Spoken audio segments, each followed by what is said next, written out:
ಓಂ ಶ್ರೀ ವಿಷ್ಣವೇ ನಮಃ. ಇಂದು ಕಾಮಿಕ ಏಕಾದಶಿ ಅಂದರೆ ಮನಸ್ಸಿನಲ್ಲಿರುವ ಎಲ್ಲ ಕಾಮನೆಗಳನ್ನು ಭಗವಂತನು ಪೂರ್ಣಗೊಳಿಸುವಂತಹ ಮಹೋನ್ನತ ದಿನವಾಗಿರುತ್ತೆ. ಈ ದಿನ ಭಗವಾನ್ ವಿಷ್ಣುವಿನಲ್ಲಿ ಪ್ರಾರ್ಥನೆಯನ್ನು ಮಾಡಿಕೊಳ್ಳುತ್ತಾ ವ್ರತಕಥೆ ಮತ್ತು ಮಂತ್ರಗಳನ್ನು ನಾವು ಕೂಡ ಆಲಿಸೋಣ. ಮಮ ಸಕಲ ಪಾಪಕ್ಷಯ ಪೂರ್ವಕ ಶ್ರೀಮನ್ನಾರಾಯಣ ಪ್ರೀತ್ಯರ್ಥಂ ಕಾಮಿಕಾ ಏಕಾದಶಿ ವ್ರತಕಥ ಶ್ರವಣಂ ಕರಿಷ್ಯೆ ಅಂತ ಮನಸ್ಸಿನಲ್ಲಿ ಸಂಕಲ್ಪವನ್ನು ಮಾಡಿಕೊಳ್ಳಿ. ಈಗ ಭಕ್ತಿಯಿಂದ ಕಥೆಯನ್ನು ಶುರು ಮಾಡೋಣ. ಒಮ್ಮೆ ಮಹಾರಾಜ ಪರೀಕ್ಷಿತನು ಭಗವಾನ್ ಶ್ರೀಕೃಷ್ಣರ ಪರಮ ಭಕ್ತನಾದಂತಹ ಶುಕ ಮಹರ್ಷಿಗಳನ್ನು ಭಕ್ತಿಯಿಂದ ಕೇಳ್ತಾನಂತೆ. ಮಹರ್ಷಿಗಳೇ, ಮನುಷ್ಯನು ತನ್ನ ಪಾಪಗಳನ್ನು ಕಳೆದುಕೊಂಡು ಭಗವಂತನ ಅನುಗ್ರಹವನ್ನು ಪಡೆದು ಈ ಲೋಕದಲ್ಲಿಯೂ ಪರಲೋಕದಲ್ಲಿಯೂ ಸುಖವನ್ನು ಹೊಂದೋದಕ್ಕೆ ಯಾವ ವ್ರತವನ್ನು ಆಚರಿಸಬೇಕು? ವಿಶೇಷವಾಗಿ ಶ್ರಾವಣ ಮಾಸದ ಕೃಷ್ಣ ಪಕ್ಷದಲ್ಲಿ ಬರುವಂತಹ ಏಕಾದಶಿಯ ಮಹಿಮೆ ಏನು ಅಂತ ವಿವರವಾಗಿ ಹೇಳಿ ಅಂತ ಬೇಡಿಕೊಳ್ತಾರಂತೆ. ಅದಕ್ಕೆ ಶುಕ ಮಹರ್ಷಿಗಳು ಹೀಗೆ ಹೇಳ್ತಾರಂತೆ, ರಾಜನೇ, ನೀನು ಕೇಳಿದಂತಹ ಪ್ರಶ್ನೆ ಬಹಳ ಸಮಂಜಸವಾದದ್ದು. ಶ್ರಾವಣ ಕೃಷ್ಣ ಪಕ್ಷದಲ್ಲಿ ಬರುವಂತಹ ಏಕಾದಶಿಯನ್ನು ಕಾಮಿಕಾ ಏಕಾದಶಿ ಅಂತ ಕರೀತಾರೆ. ಈ ಏಕಾದಶಿಯ ವ್ರತವನ್ನು ಭಕ್ತಿಯಿಂದ ಆಚರಿಸಿ ಶ್ರೀಹರಿಯನ್ನು ಪೂಜಿಸೋದ್ರಿಂದ ಅನೇಕ ಜನ್ಮಗಳ ಪಾಪಗಳು ನಾಶವಾಗುತ್ತೆ. ಈ ವ್ರತದ ಮಹಿಮೆಯನ್ನು ಕೇಳೋದ್ರಿಂದಲೂ ಕೂಡ ಪುಣ್ಯವು ಲಭಿಸುತ್ತೆ ಅಂತ ಹೇಳ್ತಾರಂತೆ. ತದನಂತರ ಅವರು ಕಥೆಯನ್ನು ಶುರು ಮಾಡ್ತಾರೆ. ಬಹಳ ಹಿಂದೆ ಒಂದು ರಾಜ್ಯದಲ್ಲಿ ಒಬ್ಬ ಕ್ಷತ್ರಿಯನು ವಾಸಿಸ್ತಾ ಇರ್ತಾನೆ. ಅವನು ಸ್ವಭಾವತಃ ಕೋಪಿಷ್ಠನಾಗಿರ್ತಾನಂತೆ. ಒಂದು ದಿನ ಯಾವುದೋ ವಿಚಾರದಲ್ಲಿ ಒಬ್ಬ ಬ್ರಾಹ್ಮಣನಿಗೆ ತೀವ್ರವಾಗಿ ಅವನೊಂದಿಗೆ ಜಗಳವಾಗುತ್ತೆ. ಕೋಪದ ಭರದಲ್ಲಿ ಅವನು ಬ್ರಾಹ್ಮಣನಿಗೆ ಅಪರಾಧವನ್ನು ಮಾಡ್ತಾನೆ. ಆದರೆ ಸ್ವಲ್ಪ ಸಮಯ ಕಳೆದ ನಂತರ ತನ್ನ ತಪ್ಪಿನ ಅರಿವು ಅವನಿಗೆ ಆಗುತ್ತಂತೆ.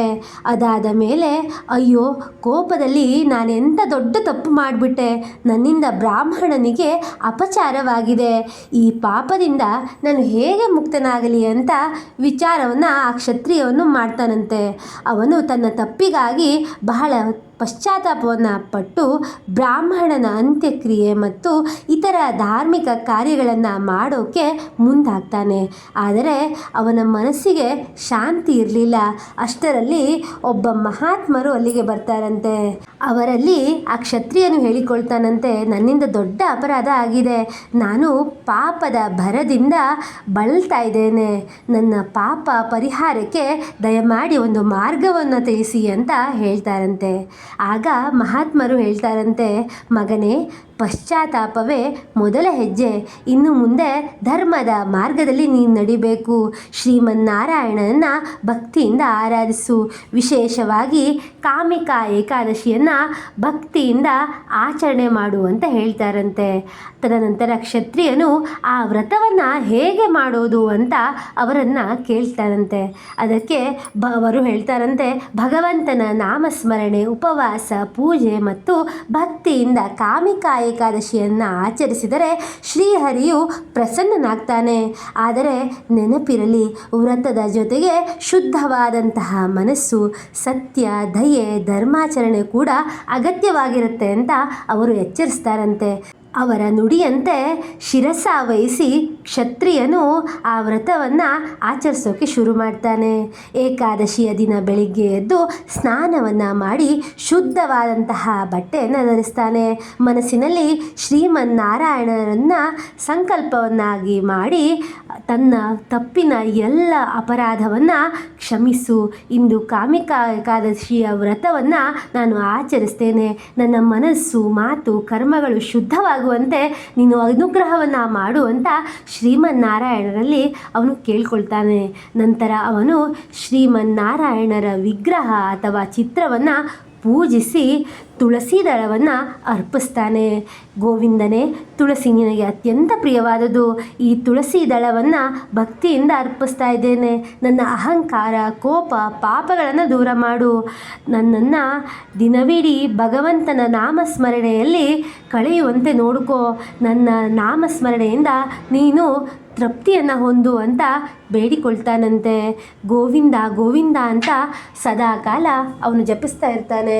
ತದನಂತರ ಆ ರಾತ್ರಿ ಕೂಡ ಭಗವಂತನ ಧ್ಯಾನದಲ್ಲೇ ಕಾಲವನ್ನು ಕಳೀತಾನಂತೆ.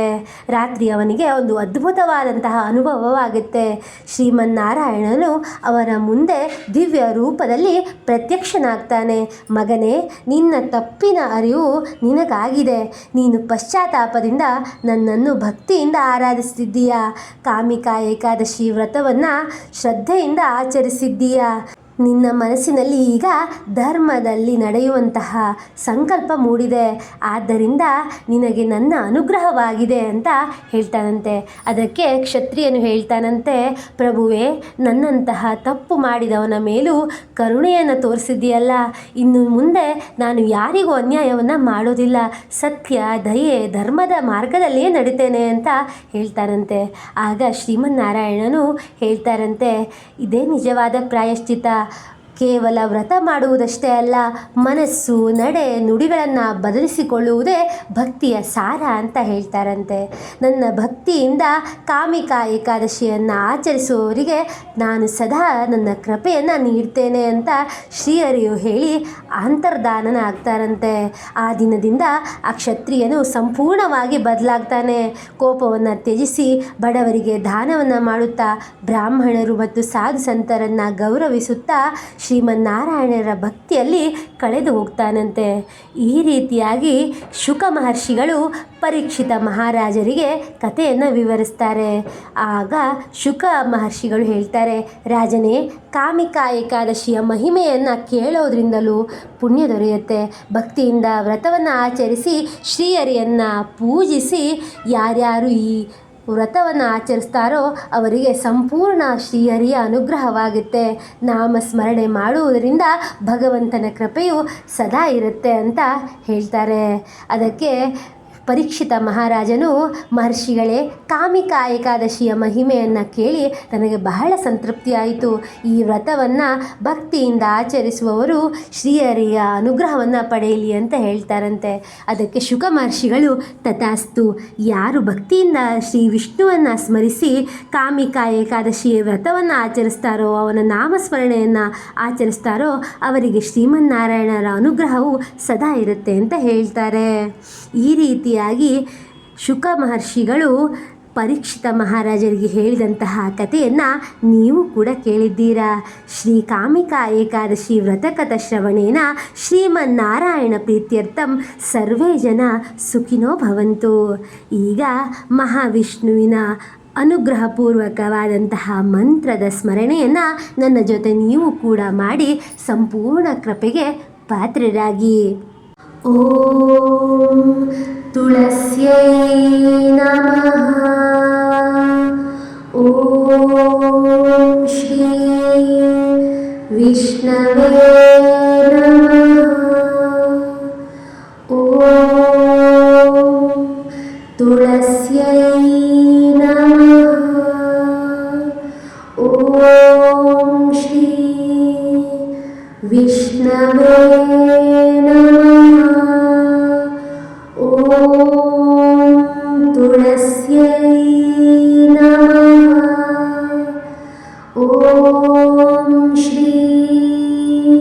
ವಿಷ್ಣವೇ ನಮಃ. ಓಂ ತುಳಸ್ಯೈ ನಮಃ. ಓಂ ಶ್ರೀ ವಿಷ್ಣವೇ ನಮಃ. ಓಂ ತುಳಸ್ಯೈ ನಮಃ. ಓಂ ಶ್ರೀ ವಿಷ್ಣವೇ ನಮಃ. ಓಂ ತುಳಸ್ಯೈ ನಮಃ. ಓಂ ಶ್ರೀ ವಿಷ್ಣವೇ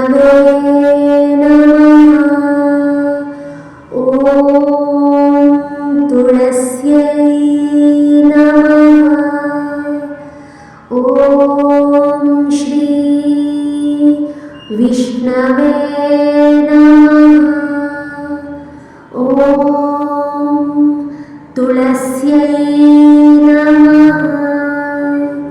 ॐ श्री विष्णवे नमः। ॐ तुलस्यै नमः। ॐ श्री विष्णवे नमः। ॐ तुलस्यै नमः। ॐ श्री विष्णवे नमः। ॐ तुलस्यै नमः। ॐ श्री विष्णवे नमः। ॐ तुलस्यै नमः। ॐ श्री विष्णवे नमः। ॐ तुलस्यै नमः। ॐ श्री विष्णवे नमः। ॐ तुलस्यै नमः। ॐ श्री विष्णवे नमः। ॐ तुलस्यै नमः। ॐ श्री विष्णवे नमः। ॐ तुलस्यै नमः। ॐ श्री विष्णवे नमः। ॐ तुलस्यै नमः। ॐ श्री विष्णवे नमः। ॐ तुलस्यै नमः। ॐ श्री विष्णवे नमः। ॐ तुलस्यै नमः। ॐ श्री विष्णवे नमः। ॐ तुलस्यै नमः। ॐ श्री विष्णवे नमः। ॐ तुलस्यै नमः। ॐ श्री विष्णवे नमः। ॐ तुलस्यै नमः। ॐ श्री विष्णवे नमः। ॐ तुलस्यै नमः। ॐ श्री विष्णवे नमः। ॐ तुलस्यै नमः। ॐ श्री विष्णवे नमः। ॐ तुलस्यै नमः। ॐ श्री विष्णवे नमः। ॐ तुलस्यै नमः।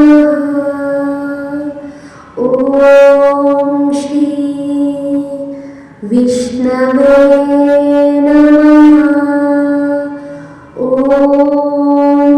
तुलस्यै नमः। ॐ श्री विष्णवे नमः। ॐ तुलस्यै नमः। ॐ श्री विष्णवे नमः। ॐ तुलस्यै नमः। ॐ श्री विष्णवे नमः। ॐ तुलस्यै नमः। ॐ श्री विष्णवे नमः। ॐ तुलस्यै नमः। ॐ श्री विष्णवे